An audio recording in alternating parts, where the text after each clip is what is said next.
Okay, now we're going to do the Yo Mama session. The #1 key to incredible sex. And I just want to set this up a little bit for you guys so you can kind of understand where I'm coming from. In addition to some of the things that I do, being a minister and a relationship speaker and a musician and whatever, I'm also a pilot. And if I were to try and tell you how to go from my home airport in Stevens Point, Wisconsin, to Green Bay. Ooh, we got a Green Bay person there. They say, Pastor, how do you get there? I'd say, well, you pretty much would fly a heading of 090. Actually, technically, it's a little more north of that, but for our example, that's fine. You fly 090, you pretty much go right from Stevens Point to Green Bay. Okay? Now, that's assuming there are no other variables. For example, if the wind starts blowing very hard out of the north, and you keep flying 090, you won't get to Green Bay. You'll wind up in Milwaukee or Chicago or who knows where else, depending on the strength of the wind. So if the wind is coming that hard, we might change our heading to 065 or something. Now we're flying more like this to go this way. Okay? If you keep just pointing the plane to where you want to go without adjusting to the variables, you'll always get off course. So it seems kind of odd, but a lot of times you're flying in weird angles so you can go straight. Now, what I'm going to share with you when I talk about sexual issues here is how to get from point A to point B. But it depends on your variables, and everybody has them. All right? And it's impossible for me to cover all of that in this session. I'll try and do the best that I can. But you're going to have to use your own best wisdom, your best judgment, common sense, to understand why something I might share may not exactly help you get to where you need to get because of your past or whatever the deal is. And then you adjust accordingly. And if you're really stuck, give us a call. Call our office. We would love to help you. And we really appreciate when people call us and asking us questions about, well, how do I deal with this problem and that sort of thing. So just keep that in mind. I understand you might have some big variables, and you'll just have to adjust for yourself in that. The other thing that I want you to keep in mind is this. Being a minister, sometimes when you start talking about sexual things and you start to try to explain to people why you have certain moral stands, they don't really understand, but there's a reason for that. The reason God encourages people to wait until marriage to have sex is because when you have sex outside of marriage, you run a very high risk of messing things up. Now, this is particularly true for men. Men tend to imprint off of their early sexual experiences, much like a bird. Some of these birds, these cranes and stuff, they imprint on the first thing they see after they're born. I don't know if you know about this, but there's some animals that when they're born, the first thing it sees, it imprints on and thinks it's mama. So if these stupid cranes are born and a chicken's around, it's going to follow the chicken and ignore its mother. And professionals who deal with these animals have to be very, very careful not to be seen over. I've watched them work with them while they're actually dressed up like gigantic cranes to get around them because they're not the brightest things in the world. It's mama, and they'll follow it everywhere. And men tend to imprint off of their early sexual experiences. If a man's early sexual experiences are in the context of lust, which is what they are outside of marriage. It's not really about love. It's about lust. It's about heat. It's about the backseat of a car. It's about someone they don't really know. They tend to imprint on that. They tend to imprint on the sex and not the girl. Are you following me? It's like when they have this, these early orgasmic experiences, it's like their psyche goes, whoa, what was that? And it starts taking pictures. This is because they want to remember. And they imprint off of this. And that's why a lot of guys, they get stuck here. That's why a lot of men are constantly, even in their marriages, are trying to recreate a lust environment, trying to get fulfilled sexually as a married man.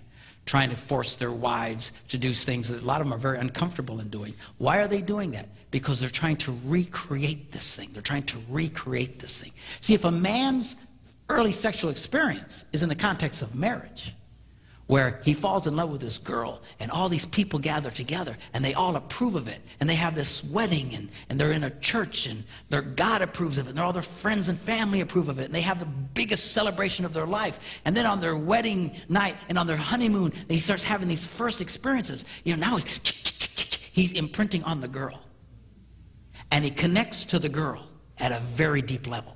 That's why people who wait until they're married to have sex have a fraction of the divorce rate of the rest of the world, because he's imprinting on her as opposed to just sex.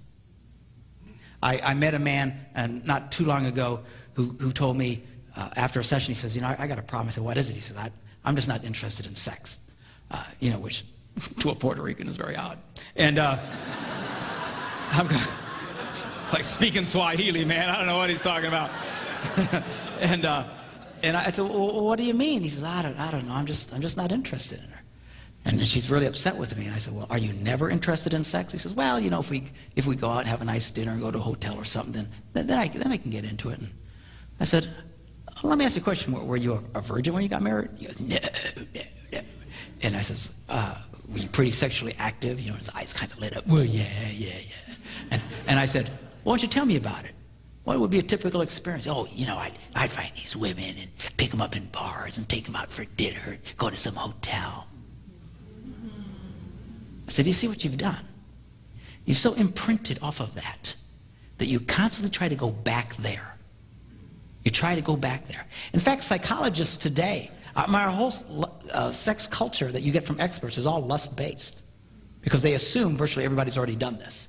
So they try and encourage people to keep recreating and keep fantasizing and keep imagining and all this other kind of stuff. And it can be very, very destructive. And men can have a really hard time really truly connecting with their wives. Can you get past that? Yes, you can. And I'm going to show you how. But you just got to understand it's going to be different for you than for everybody else. Same was true with women. They also imprint, but they imprint in a different way. It's not so much on the sex as so much what happens after the sex. And when women have sex outside of marriage, nothing happens after sex.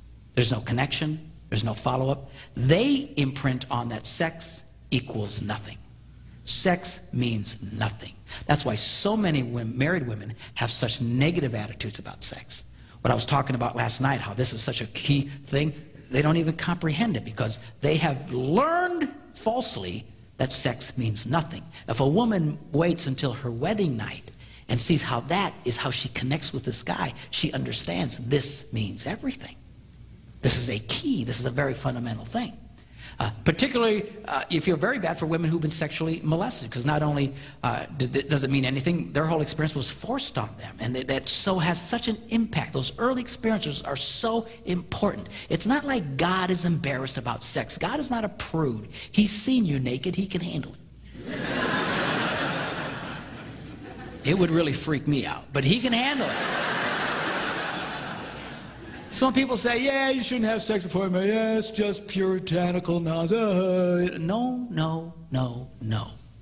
This stuff has a huge impact on people that a lot of you will struggle with this for the rest of your life. I'm going to show you how to help you with the struggle, which is not what you want to hear. You want to hear how you just fix it and it'll all go away. It won't probably just all go away. You will struggle with this for the rest of your life. All the more reason you need to tell your children what I'm about to tell you, so they do this right. It's a matter of like metabolism. You know how some people, they can eat anything they want and they never gain weight? We all hate those people. They never have to think about it. It's natural to them. They can eat anything and they stay slim all the time. Then there's the rest of us. We so much as look at food, we gain 5 pounds. What is the difference? We can still be at a healthy weight, but it's a lot harder for us. It's a lot more work for us, a lot more energy for us to get into a healthy place. What I'm talking to you about has to do with sexual metabolism. If you do this right in the beginning, those people have an automatic, natural, healthy metabolism. And they carry it with them throughout their whole lives. That's why these people usually stay married forever. These guys who get married at, 18 years old, you know, like Debbie and I did, and die at 103, you know, with just what, they have this healthy sexual metabolism because they didn't get all messed up. And everybody else struggles. That's not to say you cannot have a good sex life. You can. You can have a wonderful sex life. It's just for a lot of you, it's going to be more deliberate, and you're going to have to work at it a little bit harder than others. Are you following what I'm saying? I'm not trying to discourage you, but I'm not going to whitewash this to you. That's why you want to encourage your kids, wait. For the love of God, wait. And particularly for women, not only psychologically, they have now determined through research that women physically do not respond the same after they've had multiple sexual partners. Women typically, when they have sex, they release a chemical called oxytocin into their bloodstream. It gives them this buzz, and it helps them to connect emotionally. It's the same chemical that's released in a woman when she breastfeeds a little baby. And it helps her to connect. They call it the bonding chemical. They have measured that women who have multiple sexual partners, they start releasing less and less oxytocin. Just a physical thing. I mean, this is really dramatic for women. Physically, they can't even get the same buzz. You know, it's not worth it. You can make it work. You can have a healthy sex life. I'm going to show you how to do it. But all the more reason you want to encourage your kids, wait. Do this right. Don't tell them sex is wrong. Sex is wrong. Man, I told my kids sex rocks. Man, sign me up, Jack. I like this. All right? But do it the right way. If you don't do it the right way, they can struggle. Some of you are struggling now. Some of you will struggle for the rest of your lives. You can get it right. Just your metabolism is going to be different. It'll take more energy, and that's okay. Are you hearing me? Don't get discouraged. You can still do it. It'll just be different than if you would have waited. I wish to God we'd all waited. I know we didn't. And it depends on the amount of damage. I mean, just because you had one or two, it doesn't not like you're seriously damaged. But some people who've really been into this stuff before they got married, you struggle. I know you really struggle with this stuff. And hopefully what I share with you in this session will really help you. Okay, y'all okay? You ready?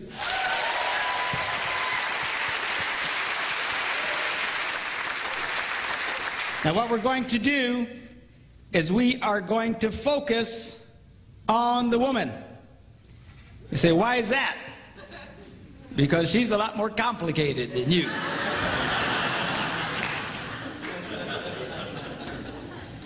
Thank you, dear.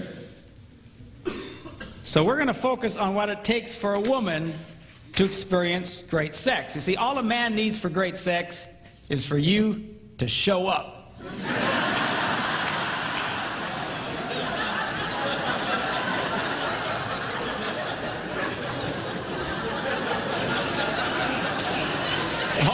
All we need is oxygen. Where is she? All right? All right, so guys are easy. Women are a little bit more complicated, and we're going to approach this. And again, keep in mind, I'm going to be dealing with this issue from a stereotypical standpoint that a man is more interested in sex than his wife. If you're the opposite, you just have to interpolate, and a lot of the same rules apply. All right? So anyway, so number 5. What does a girl need? Well, first, we're going to start with 5 and go up to the number 1 key to incredible sex. She needs romance. Looking at the Song of Solomon, he writes, "How delightful is your love, my bride. How much more pleasing is your love than wine, and the fragrance of your perfume than any spice." Here's a man who knew how to talk to a woman. He was romantic. Romantic. One of the things that really has me ticked off today with the whole porn thing, and there's lots of them that have me ticked off, but the fundamental one is that it has changed men today. It used to be that men were lovers of women, but this whole porn thing has turned so many men into self-centered pigs. It's not about making love to the woman, it's about being gratified. Why don't you do this to me? Why don't you do that? Hey, man, what do you do? Why don't you get your head out of the toilet? All right? You want to have a great sex life? You've got to learn how to be a lover to the girl. You know, a lot of guys get mad because women aren't as turned on as they are automatically, or don't have as much desire as they have. Guys will say, well, my wife's not interested in sex. Sure she is. All women are interested in sex. All women have sexual desire, but it's different from you. Your job is to be a lover to her and awaken the sexual desire that is in her. All right? And a lot of guys, they don't want to do that. They just want to be lazy. I know, I are one.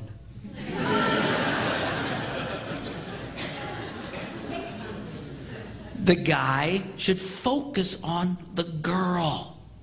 It should be the man's goal to bring his wife to orgasm. You know, and you usually can tell by the way she responds, the little oohs and the ahs, and some of y'all it's yee-haw!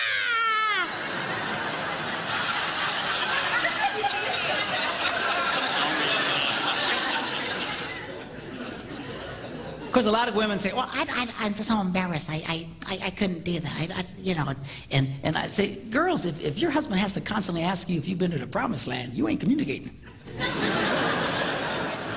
So, well, I don't know what to do. You know, come up with a signal. You know, whisper bingo in his ear.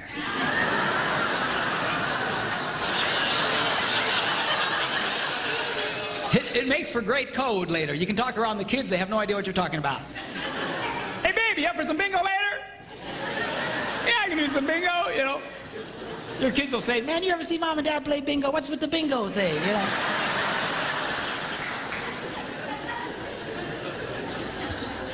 Of course, if you're a Catholic, I'm really freaking you out because y'all play bingo every Thursday night at your church. But that's a different bingo, all right? Lovers of women, you should be focusing on the girl. You need to romance the girl, and romancing the girl isn't in the middle of the night going, hey, you awake?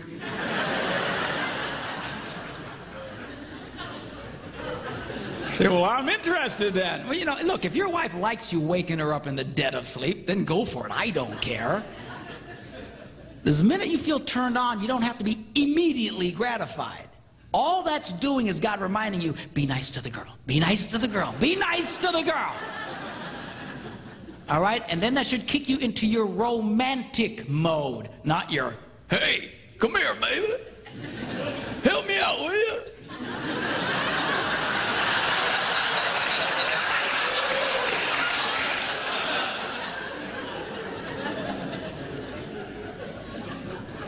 It is your job to be a lover to the girl. And I'll tell you what, this whole desire thing really has a lot of couples stressed out.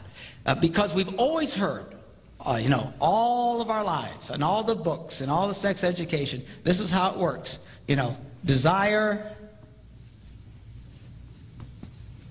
leads to arousal, which leads to sex. Right? We've all heard that. Great. Only one problem with that. It's not true for millions of people, particularly women. There's some guys, this works for them too, and they really struggle because they, you know, I'm a man, I should be this way, but a lot of people, they're not. A lot of women exhibit little to no desire at all. And then they feel badly about themselves because they think, well, I should. I should. Who told you you should? Some stupid textbook? Who cares? I have discovered, asking couples and interviewing them, that, you know, this whole desire thing, a lot of guys, yeah, she's just not ever interested in sex. She doesn't want to have sex. And I said, really? I said, well, let me ask you a question. Will she have sex with you? Well, yeah. Well, what's she like when she does? Oh, she's incredible. In fact, I've actually come to the point, I don't have any data to support this, but just, you know, from the couples I've talked to, but I've come to believe that some of the most sexual people on the planet exhibit little to no desire at all up front. In fact, a lot of women who are incredible sexual animals are only feel like doing it when they're doing it. They don't lead with this big desire thing in front. Now stop and think how that changes your view of yourself. Because right now, if you think, well, gee, I never feel that much, there's something wrong with me, then you develop a negative attitude about sex. See? And a lot of guys get angry at their wives because, well, she never initiates it. She never wants. Well, who cares? Who cares? I promise you, in my house, I am the initiator.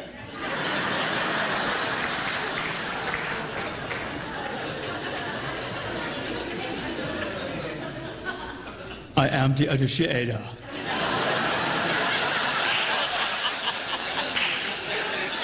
I will initiate, and then I'll be back.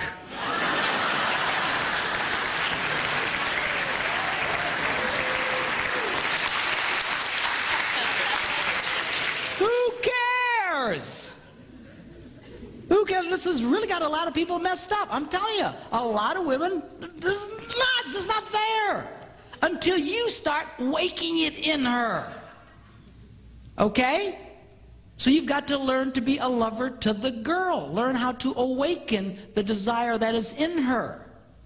Which leads me to the next point, which she needs foreplay. Now you're preaching, brother.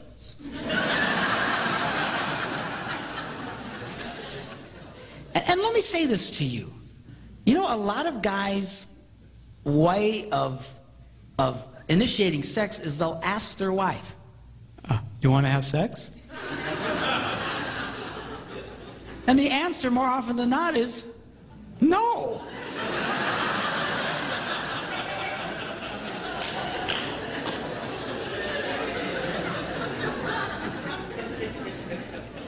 Why would you ask a question that's most likely to be responded with a no? I never ask my wife if she wants to have sex. Never. I just go for it. Because I am the initiator. You may not feel like it now, but you will when I'm finished.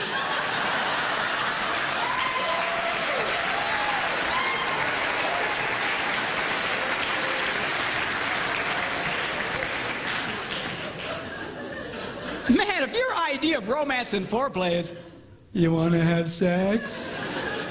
There's something wrong with you. Come on, rise up. Take your place. Now check this out, Song of Solomon. I love this.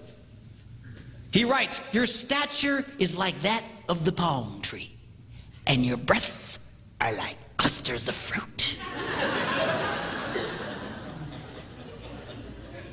I said to myself, I will climb the palm tree. Now take hold of the fruit.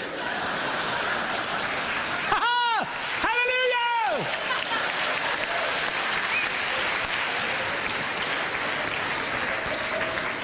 Now the problem here is most guys don't want to take the time to climb the palm tree. They just want to hop in a cherry picker and swing in and grab the coconuts. Hey, baby, come on. You want to have sex? You awake? Come on. Stop that. You've got to learn how to climb the palm tree. You got to learn how to touch the girl. How to romance the girl. And you need to be romantic. You got to mix it up. Don't be so puking predictable. A lot of you guys, the minute you touch her, she knows what's coming. Why does she act like that? Because you're so obvious. You're so predictable. Women are not interested in a formula. Men are by nature formulaic. You do this, you do that, you get that. You do this, you do that, you get that. All right? And she's not, you do that every time with her. She just, get away from me. You need to mix it up. Gotta learn how to climb the palm tree. You really want great foreplay? Turn it into a 24-hour deal. I call it slow roasting your woman.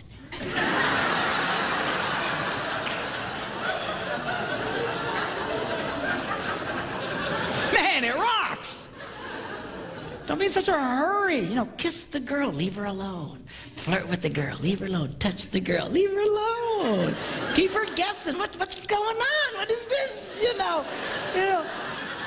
My wife will come out of the shower and say, hey, baby, just lay down. I'll give her a back rub and she'll fall asleep. And I'll cover her up and I'll just crawl into bed next to her, turn off the light and go to sleep.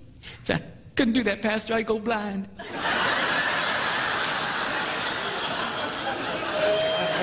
You won't go blind.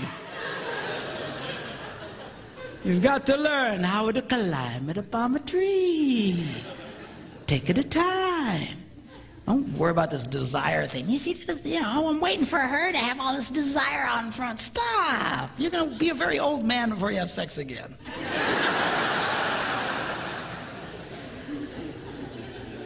All right? Number 3. She needs time. Check this out.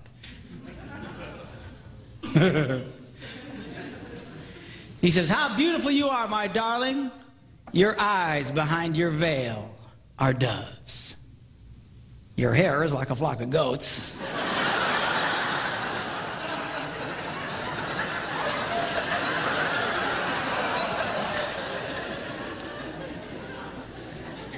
Not my choice of words, but apparently 4,000 years ago, this was hot talk.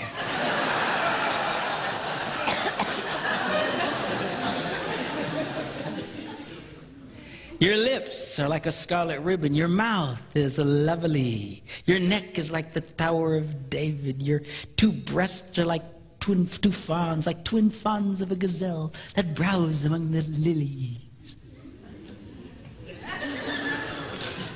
And check this out. He says, until the dawn breaks and the shadows flee. In other words, all night long. This dude had to be in his 20s, man, I'm telling you.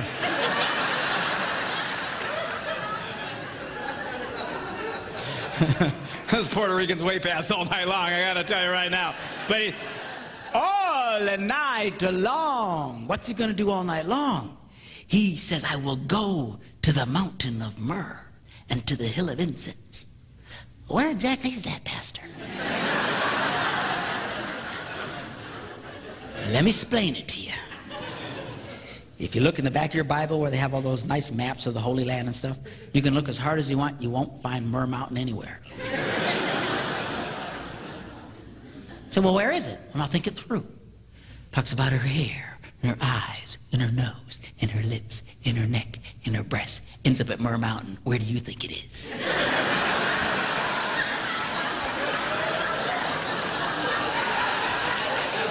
That's in the Bible? Yes, it is.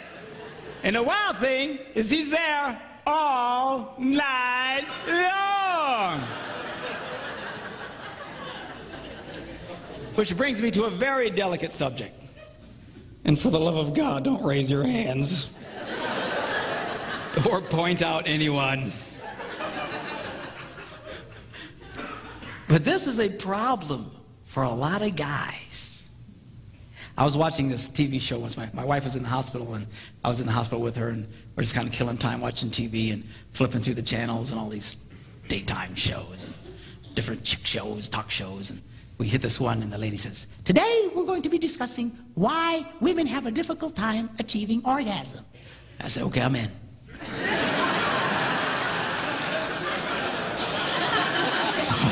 So I said, let's watch this one. I like this one.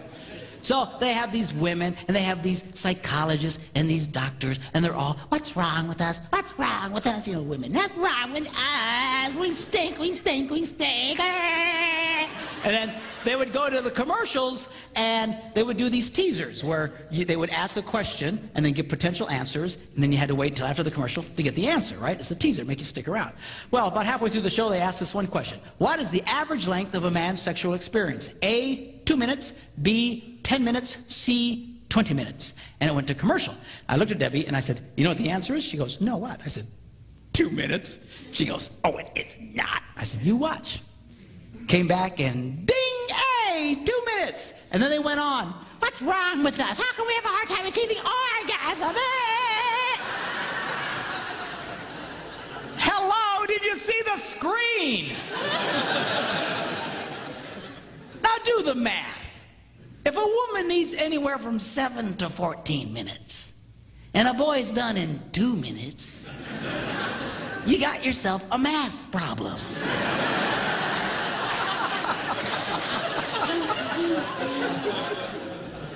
And the worst part of it is, 2 minutes is the average.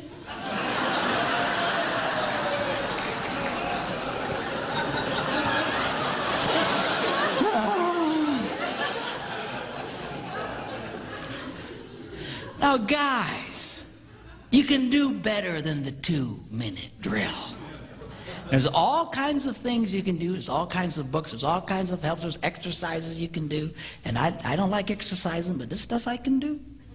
You know, that where you can get past this 2-minute drill problem. Now, ladies, you have to understand the #1 element to enable a man to beat the 2-minute drill is regular, consistent sex. Yeah, that's what I'm talking about.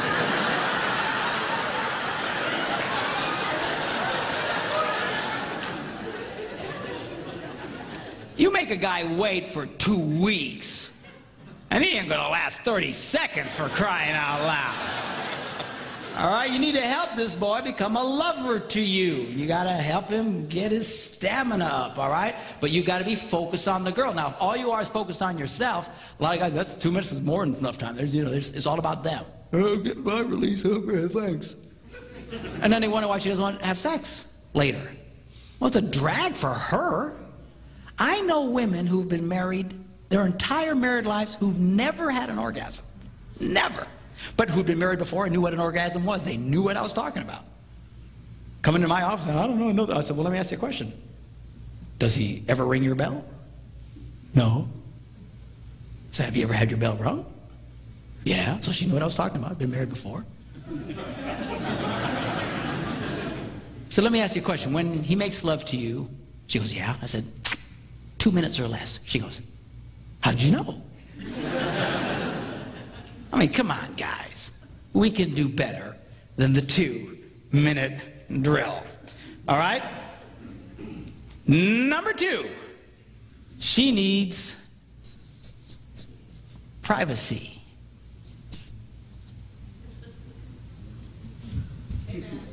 Amen. He writes, let us go early to the vineyards, secret place, private place, to see if the vines have budded.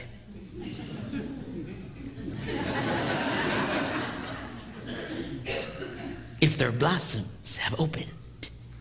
If the pomegranates are in bloom. People sure are into gardening. And there he says, I will give you my love. It's going to be very difficult for a woman to feel very sexual or turned on if she doesn't feel that her lovemaking to you is safe and private. All right? Which means chances are, if you have dinner guests waiting in the next room, she won't be very interested. To a lot of guys, we'd have no problem with that.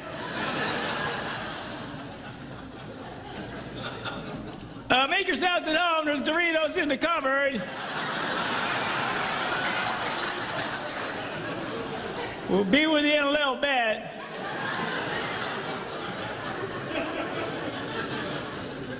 About 2 minutes, I'd say.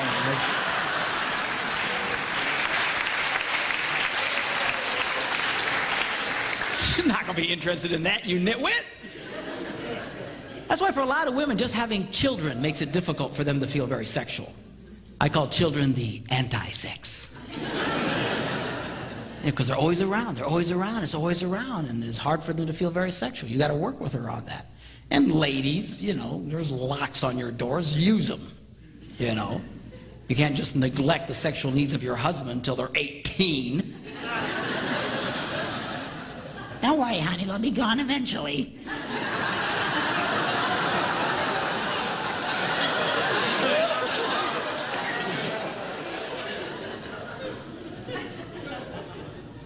Everything changes with children. You know, you're not the same anymore. Women, guys have to understand that physically they're different, emotionally they're different, everything's changed. Those beautiful, seductive breasts are suddenly transformed from erogenous zones into public utilities.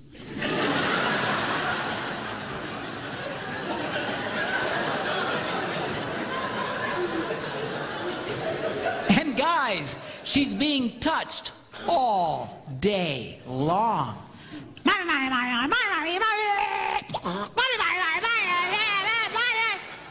and then you come home.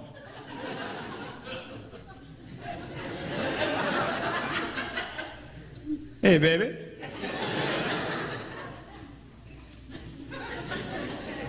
Touch me and die.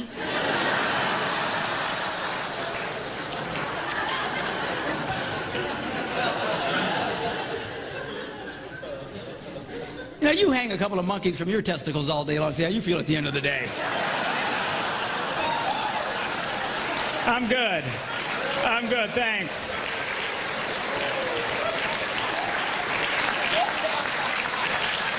I'm okay, thank you. Thanks for asking. I'm good. I'm good.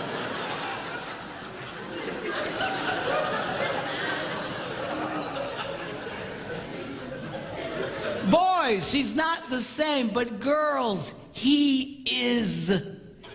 Ain't nothing happened to him. He's still the same wild man you married. And a lot of couples, they really mess up at this point in their marriages. That's why a lot of marriages only make it to about the 5 to 7 year mark.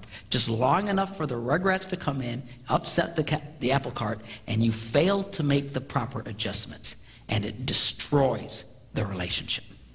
Ladies, you cannot get so engrossed in being mommies that you forget about the sexual needs of your husband. So, but Johnny needs me, Johnny needs me. I'll tell you what Johnny needs. He needs a father. And if you keep it up, he's not going to have one. It's not worth it. And girls, you have to be really careful about rejecting your husband sexually.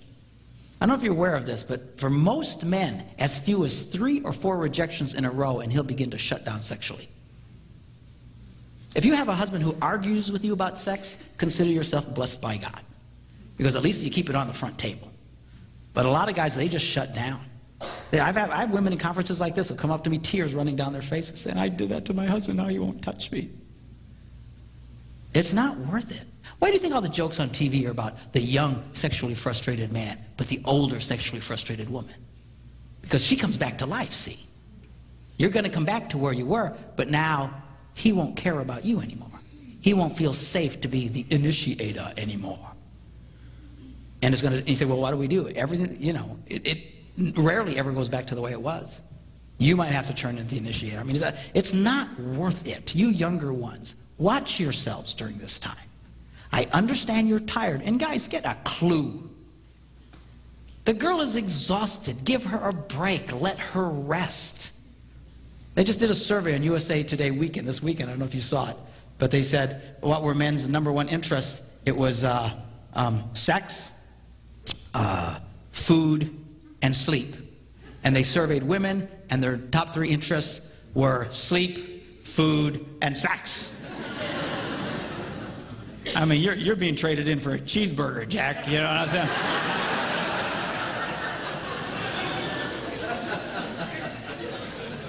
Help the girl. Let her rest. Give her a break. You want her to be a lover to you? Let her take a nap. You take the little rugrats for a while. Let them peel your brain apart.